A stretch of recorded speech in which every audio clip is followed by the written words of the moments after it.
Halo semuanya, kembali lagi bersama saya Alfa Gracia Nikase, mahasiswa program Studi Pendidikan Kimia Universitas Kristen Indonesia.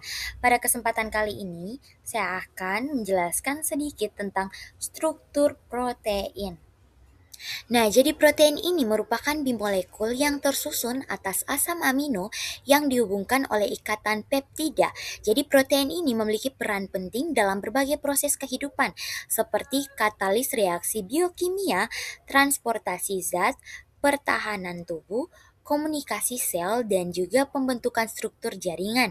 Jadi fungsi dari protein ini sangat dipengaruhi oleh struktur tiga dimensinya, sehingga pemahaman mengenai struktur, pemurnian, karakteristik, dan juga pelipatan protein menjadi penting dalam bidang biokimia.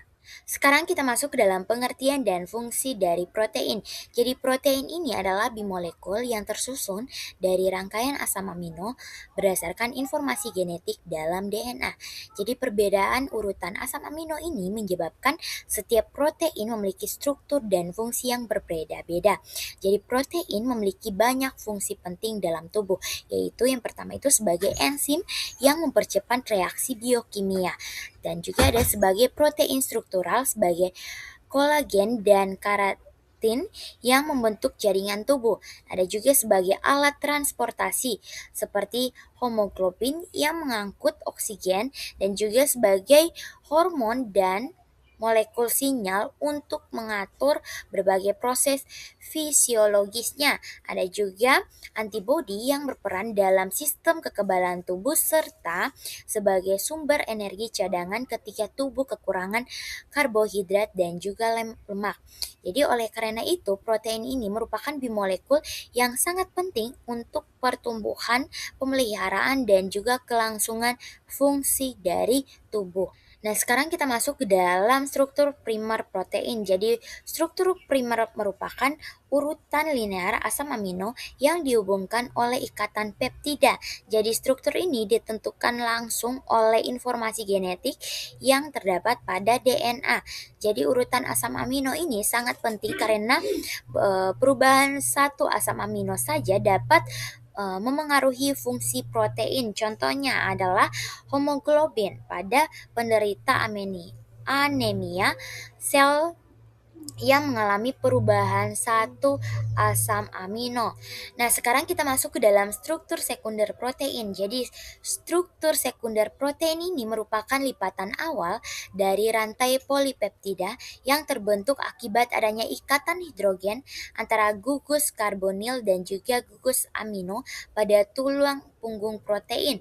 Jadi, struktur ini penting karena memberikan kestabilan awal pada protein dan menjadi dasar terbentuknya struktur yang lebih kompleks.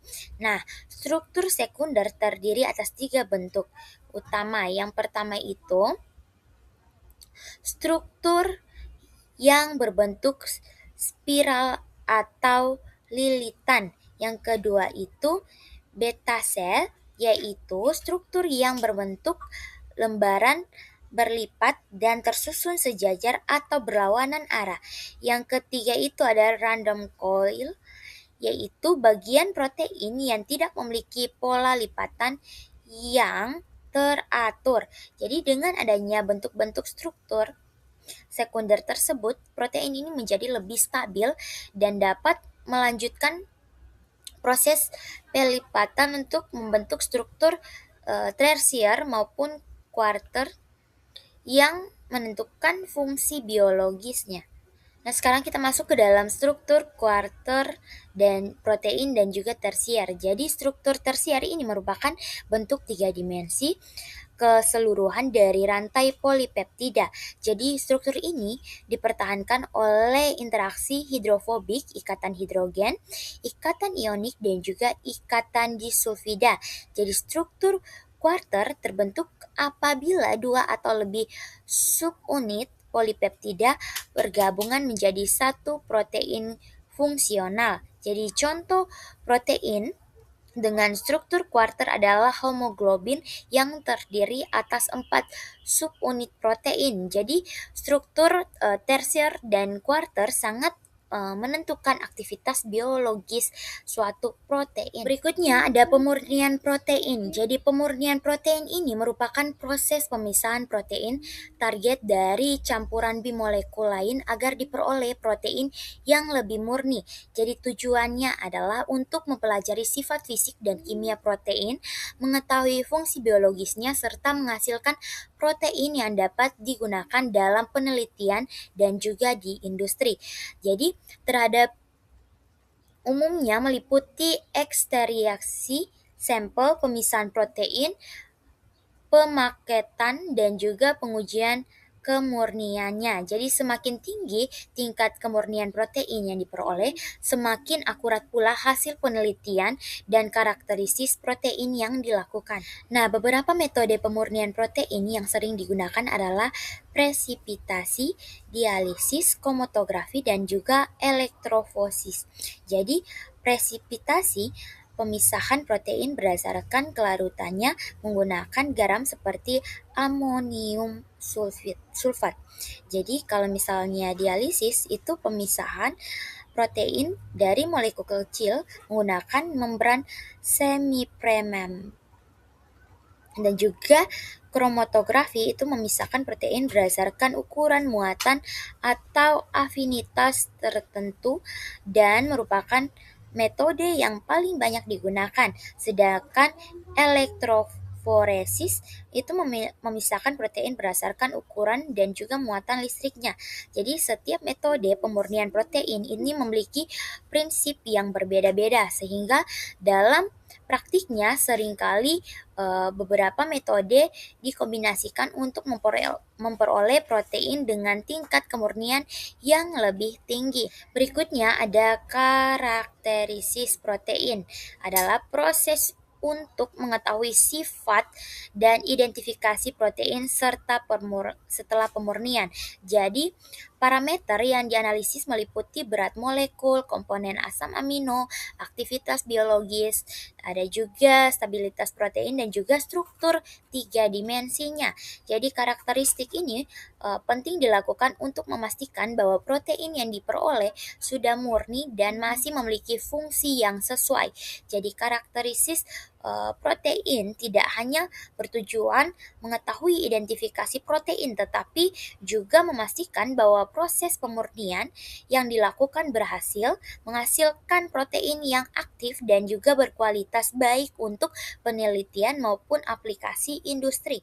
Nah, sekarang kita masuk ke dalam pelipatan protein. Jadi, pelipatan protein adalah proses perubahan rantai polipeptida menjadi struktur tiga dimensi yang aktif secara biologis. Jadi proses ini terjadi secara spontan melalui interaksi antara asam amino dan juga dipengaruhi oleh lingkungan seluler.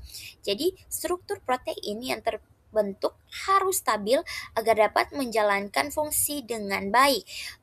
Pelipatan protein yang benar sangat penting karena struktur protein ini menentukan aktivitas biologisnya. Nah, di sini ada kesalahan pelipatan protein. Ini terjadi ketika protein itu gagal membentuk struktur tiga dimensi yang normal. Jadi akibatnya itu protein dapat kehilangan fungsi atau membentuk argerat yang berbahaya. Jadi misfolding berikatan dengan beberapa penyakit seperti Parkinson, Huntington, dan juga penyakit prion. Untuk membantu pelipatan yang benar, sel memiliki protein yang berfungsi mengawasi dan juga membantu protein pelipatan protein. Hal ini menunjukkan bahwa fungsi protein ini tidak hanya ditentukan oleh urutan asam aminonya, tetapi juga oleh ketetapan proses pelipatannya. Jadi protein yang memiliki ukuran asam amino yang benar pun tetap dapat kehilangan fungsinya jika mengalami misfolding. Sekarang kita masuk ke dalam metode penentu struktural protein.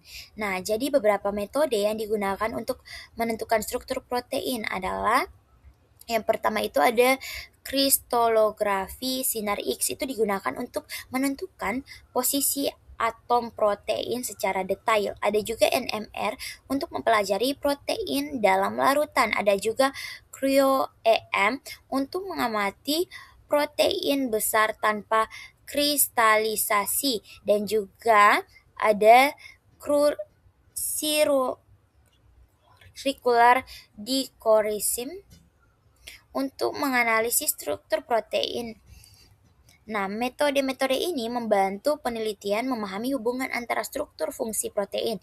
Jadi, pemilihan metode penentu struktur protein ini biasanya disesuaikan dengan ukuran protein, kondisi sampel, serta informasi struktural yang ingin diperoleh. Jadi, oleh karena itu, setiap metode memiliki kelebihan dan juga keterbatasannya masing-masing. Nah, untuk kesimpulannya, protein ini merupakan bimolekul penting yang memiliki struktur bertingkat mulai dari struktur primer, sekunder, dan juga tersier hingga kuarter. Jadi pemurnian dan juga karakteristik protein diperlukan untuk memperoleh protein yang murni dan juga memahami sifat-sifatnya. Pelipatan protein berperan dalam pembentukan struktur tiga dimensi yang menentukan fungsi biologis protein. Jadi berbagai metode seperti ada yang tadi saya sudah sampaikan, ada kristalografi, sinar X, NMR, dan juga ada cryo-EM digunakan untuk menentukan struktur protein secara rinci. Nah, sekian dari video kali ini. Sampai jumpa di video berikutnya.